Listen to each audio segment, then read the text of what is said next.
ওই ছেলেটা দেখা যায় ময়লা আবর্জনা থেকে খাবার তুলে খায়। আল্লাহর ওলি জালালউদ্দিন রুমি রাহমাতুল্লাহ বলেন, আরে যুবক, তোমার চেহারা তো আমার করে কোন রাজা বাদশার কোন ছেলে হবে, দলিল কোন আদরে জোড়াল হবে, কিন্তু যুবক এই ময়লা আবর্জনা থেকে খাবার তুলে তুমি কোন খাও। এবার যুবক আসবে বলে, আল্লাহর ওলি গো, আসলে আমি কোন রাজা বাদশার কোন ছেলে নয়, দলিল কোন আদরের জোড়াল নয়, আমি হলাম একজন গরিবের গরিব। আমার অন্তর বিশ্ব নবী রাহমাতুল আলামিনের ভালোবাসা মহব্বত এই বিশেষ বলেন সুবহানাল্লাহ। আমি যুবক বলেন, এই দেশে আমার বাড়ি নাই, এই দেশে আমার ঘর নাই, এই দেশে আমার ঠিকানা নাই, আত্মীয় স্বজন পাড়া প্রতিবেশী বলতে আমার কেউ নাই, কিন্তু বিশ্ব নবী রাহমাতুল আলামিনের প্রতি আমার ভালোবাসা, আমার মহব্বত বেশি। এই কারণে নবীর রওজা শরীফের জিয়ারত করার জন্য আসলাম। এবার লক্ষ্য করে দেখেন, যুবক এই কথা যখন বলেছে, আল্লাহর ওলি জালালউদ্দিন রুমি রাহমাতুল্লাহ বলেন, আরে যুবক, তবে আমার সঙ্গে একটা ওয়াদাবদ্ধ হয়ে যাও, আমি যতদিন মদিনাতুল মুনাওয়ারার মধ্যে থাকবো আমার সঙ্গে তুমি খানা খাইবা, এই ওয়াদায় তুমি ওয়াদাবদ্ধ হয়ে যাও। যুবক ওয়াদাবদ্ধ হয়ে গেল। ঠিকই দেখা গেল খানার টাইমে আসে যুবকটা খানা খায়। এইভাবে দিনের পর দিন চলে যায়।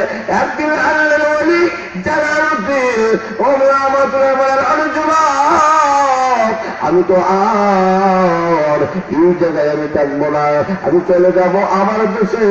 আমার দেশের নাম হলো রংলের। আরে যুবক, আমার সঙ্গে চলো, আমার সঙ্গে গেলে সুন্দরী রূপসী নারীর সঙ্গে তোমাকে বিবাহ করাই দেব, ভালো গানের ব্যবস্থা করে দেব এবং তোমাকে ভালো বাসস্থানের ব্যবস্থা করে দেব। যুবকরা যেমন আল্লাহর ওলি গো, আপনার দেশে যাওয়ার পরে সুন্দরী রূপসী নারী পাইতে পারে, ভালো গানে পাইতে পারে, ভালো বাসস্থানের ব্যবস্থা পাইতে পারে। আপনি জবাব দেন আল্লাহর ওলি, আপনার দেশে যাওয়ার পরে বিশ্ব নবী রাহমাতুল আলামিনের রওজা মোবারক পাওয়া যাবে। আল্লাহর ওলি বলেন, যুবকের আমার দেশে যাওয়ার পরে সব দেওয়া যাবে যুবক, কিন্তু বিশ্ব নবী রাহমাতুল আলামিনের রওজা মোবারক পাওয়া যাবে না।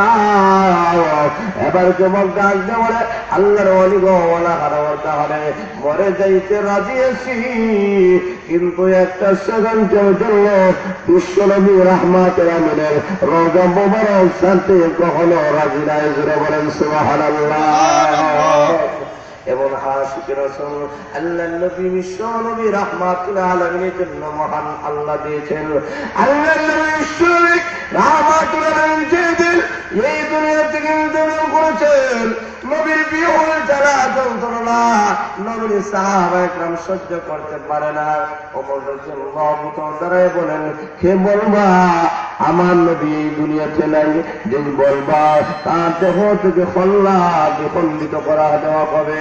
এই কথা যখন বলা হয়েছে, এমনি লক্ষ্য করে দেখেন আল্লাহ রাব্বুল আলামিন বলেন, ওমরকে মহান আল্লাহ এমন জজবা মহান আল্লাহ দান করেছেন, ওমরকে এমন জজবা মহান আল্লাহ রাব্বুল আলামিন দান করেছেন।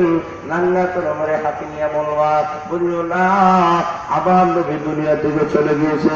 এমনি হযরত আবু বকর সিদ্দিক রাদিয়াল্লাহু তাআলা দাঁড়ায় বলেন, আরে ওমর, তুমি কি পাগল হয়ে গেছো?